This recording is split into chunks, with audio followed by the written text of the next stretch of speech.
Kaugnay ang pagre-resign ni Senador Ping Lacson bilang Senate Blue Ribbon Committee Chairman at iba pang issue sa Senado, maaparayan po natin Senate President Vicente Soto III. Senador, magandang umaga po. Magandang umaga, Igan. Arnold, magandang umaga. Good morning po sa inyo lahat.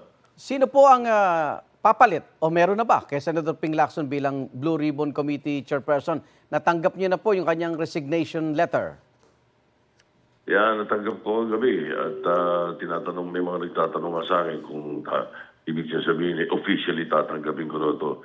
Ang problema kasi, this resignation letter is a notice of leave.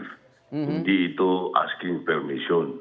Kung asking permission, pwede natin pag-usapan sa plenaryo o kaya ako as Senate President. Pero ito talagang desidido siya eh. Pinag-uusapan namin dito yung mga pwedeng pumalit sa kanya. Sigurado para sa akin, ang sino rekomendasyon ni Senator Lacson would have a very strong edge over anybody else. No? Pero marami kaming pwedeng pagpilian. Nandiyan si Senator JB, si Senator Raffy Tulfo, si Pia Cayetano, o si Francis Pangilinan. Yung mga apat na yun, pwedeng, even si Risa pwede. So, pag-uusapan namin, as a matter of fact, I called a caucus, tumawag ako ng caucus ng bukas, ng tanghali. Kaming mga members ng majority para pag-usapan itong nangyaring ito sa resignation ni Senator Lacson. So wala nang pagkakataong mapigilan pa yung kanyang desisyon, Senador? Sinusubukan ko na ng mga 2 araw hindi pa siya nagsasubmit kasi sinusulat kaya sinusubukan ko. Pero itong pagkakasubmit niya na ito, palagay ko hindi na natin kaya kumbinsihin. But he's an ex-officio member. So member siya ng Blue Ribbon. At saka, ang totoo niyan, mas magandang kritiko si Senator Lacson kaysa siya chairman. Kasi pag siya chairman, siya binabaril Di ba? Yung investigasyon kasi, dahil may mga na-implicate na mga legislator, may senator, may congressman, parang ang direksyon nung binibintang ng iba, bakit daw papunta sa mga senador ang target niya. Parang gano'n. Hindi naman, siya, ang ginagawa lang naman ni Senator Lacson, sabi nga niya, he follows the lead of the evidence.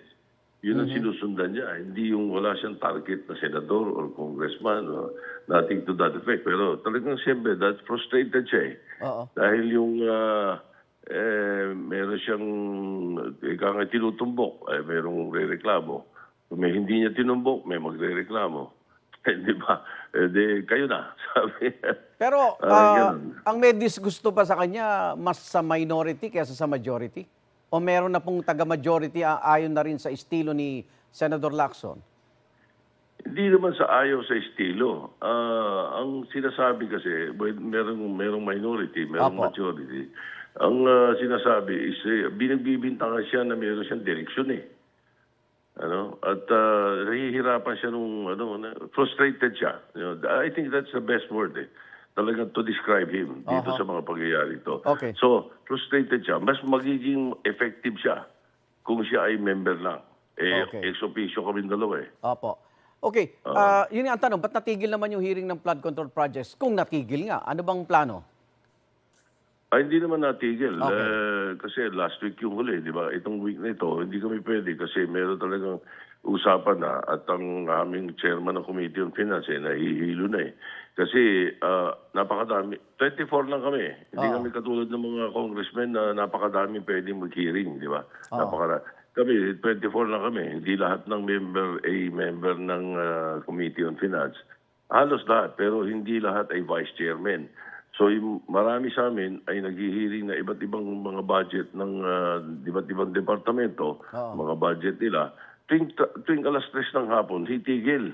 Kasi bawal yun sa rules namin So, kailangan na sa umaga. Hindi naman pwede na maghapon lahat yun. So, ang ginawa namin, itong week na ito, sinuspend namin ang sessions until Friday to give time also to the House of Representatives para tapusin nila yung budget.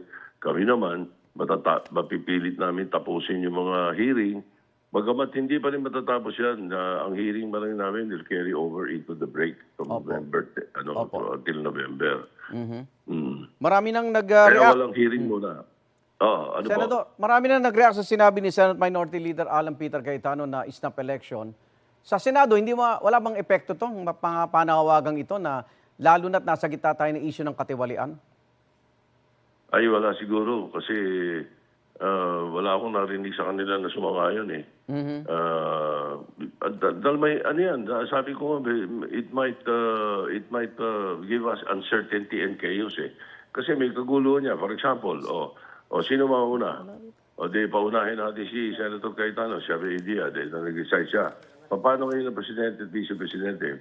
Pag nag-resign ng Presidente, si Vice President, sa tingin mo magre-resign pa yun? Hindi na, Presidente na siya eh. Di ba? So, sino pa unahin natin? Si Vice President, unahin natin. Di ba? Siya muna mag-resign. Tapos, magre-resign yung Presidente. Tapos, yung mga senador, magre-resign lahat. Eh, kung merong isang hindi nag-resign, so siya Presidente. Hindi madaling isipin yung yun eh. Opo. Yung idea na yun. Opo. Okay, nabanggit nyo kanina yung budget. Talagang 100% aalisin nyo po sa Senado yung unprogrammed appropriation. Oo.